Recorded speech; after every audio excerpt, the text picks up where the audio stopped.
Hey there, welcome back to Happily Home Cooking. We're making homemade green enchilada sauce today to smother some carnitas enchiladas in.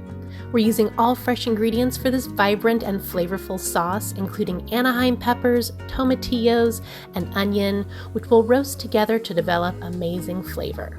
Then we'll add a few other ingredients, including fresh garlic and cilantro, and puree it all together into a beautiful sauce, which we'll use to make a big dish of enchiladas for dinner. If this sounds delicious to you, drop us a like and a comment to say hello. If you are subscribed to our channel, thank you so much. We appreciate you. And if you're new here, welcome. If you'd like to subscribe, it is absolutely free to do so, and you can get notified when we share our family favorite recipes. Plus, it really helps our channel. So come on into the kitchen with us and hang out while we make our homemade fresh green enchilada sauce. We'll start with 5 anaheim peppers. Just give them a wash and place them on a baking sheet. Did you know that anaheim peppers are anti-inflammatory and are loaded with vitamins? They're also pretty mild, so if you want your sauce to be spicy, try substituting hatch chili peppers from New Mexico. Fair warning though, they are really spicy, so I'd recommend doing a blend to create your own perfect level of heat. Next, we'll peel and rinse a dozen tomatillos. Simply give them a twist to remove the stems and add them to the peppers on the baking sheet. Tomatillos have an acidic flavor and are high in antioxidants and low in calories. I love that this sauce is not only delicious, but also really good for us. If you can't find fresh tomatillos at your grocery store, don't panic. You can substitute a large can of tomatillos instead. They come already cooked, so skip roasting them. Obviously, they're not as fresh, but they work great in a pinch. We're also going to roast 1 large onion, another super nutritious ingredient packed with antioxidants with a ton of health benefits, including heart health, regulating blood sugar, and more. Simply peel and quarter it, then onto the baking sheet it goes. Now we're going to roast these in the oven under the broiler, and they won't take long, only about 10 minutes or so don't go far. Keep a close eye on them because they go quick. When they get some good color, flip them over. The peppers we're going to peel so they can get really dark, that's fine. We really want them blistered all over to make them easy to peel. But the tomatillos and onion we won't be peeling, so make sure you turn them as needed to get a nice golden color, not too dark. Especially towards the end of cooking, a minute or 2 goes a long way under the broiler, so keep a very close eye on these. There's that beautiful color and blistering we're talking about. These are ready to go.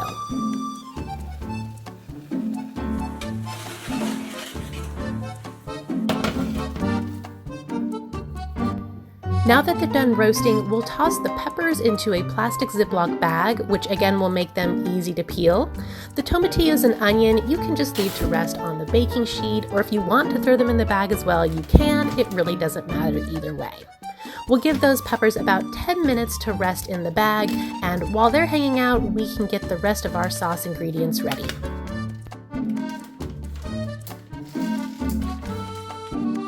We'll peel 2 cloves of fresh garlic. No need to chop it, it will all get pureed together.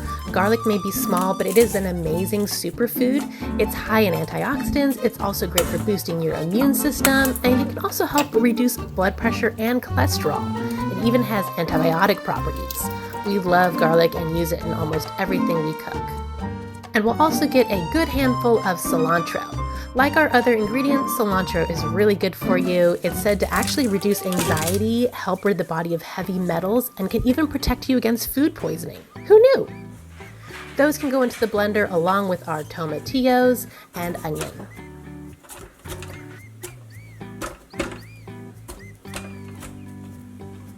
Then before we throw our anaheim peppers in, we're going to peel them and remove the stem and seeds. If you roasted them long enough, the skin should almost fall off. Then into the blender they go too.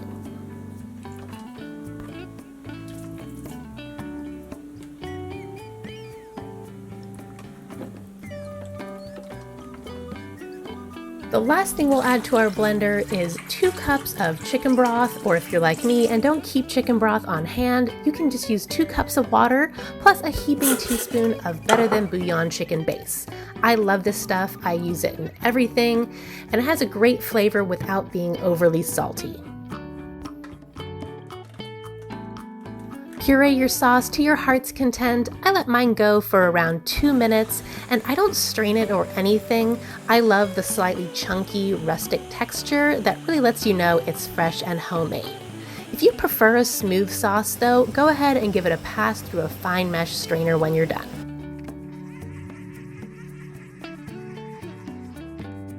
Pour your beautiful sauce into a saucepan and we'll let that simmer for a bit.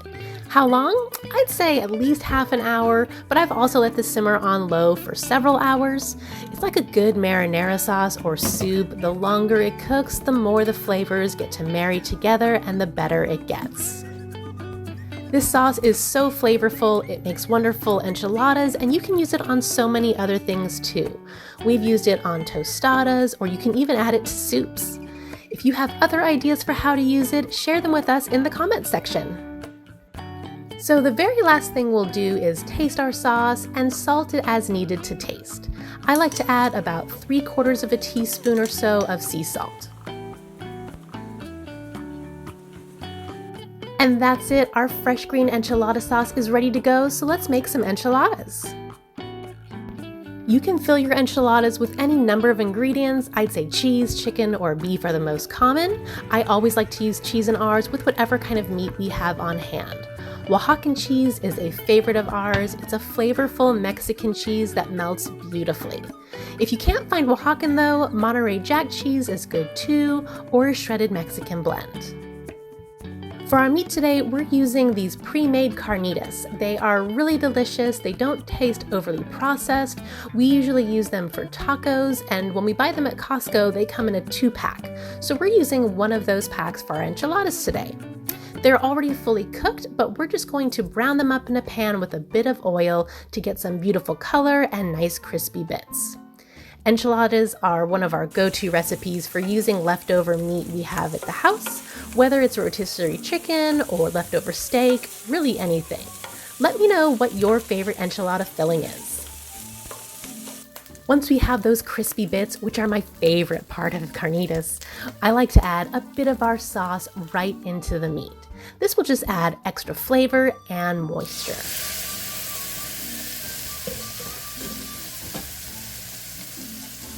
Mix it in, and then we're ready to assemble our enchiladas. We'll grease a 9x13 baking dish with a bit of oil. And add a few ladles of our sauce to coat the bottom of the pan.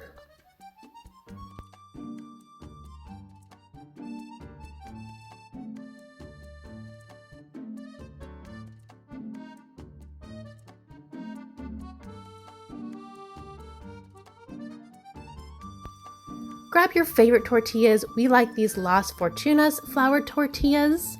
They're nice and soft and pliable and seem to stay fresh much longer than some other brands. Add your filling of choice, in our case our carnitas and Oaxacan cheese today. By the way, you can shred your cheese, but I find cutting it into chunks almost the size of a stick of string cheese is easier sometimes, especially with Oaxacan cheese. And it's all going to get melted in there anyways, so it really doesn't matter.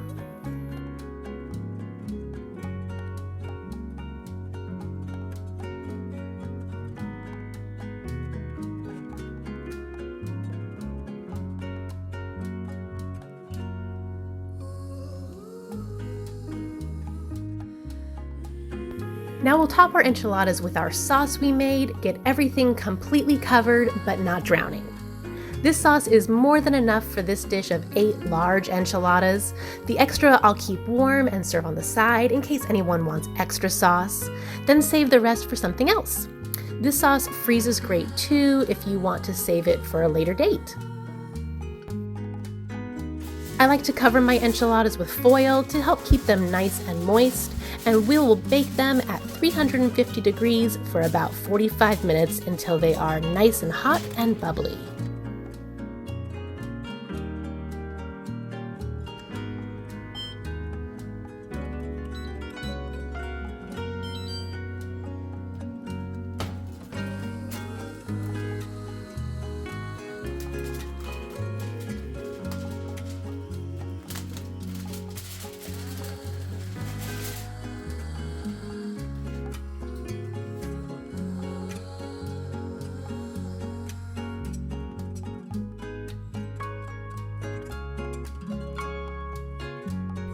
Serve them however you like. I'm going to top ours with some cotija cheese and serve it along with some rice and beans, avocado, and salad.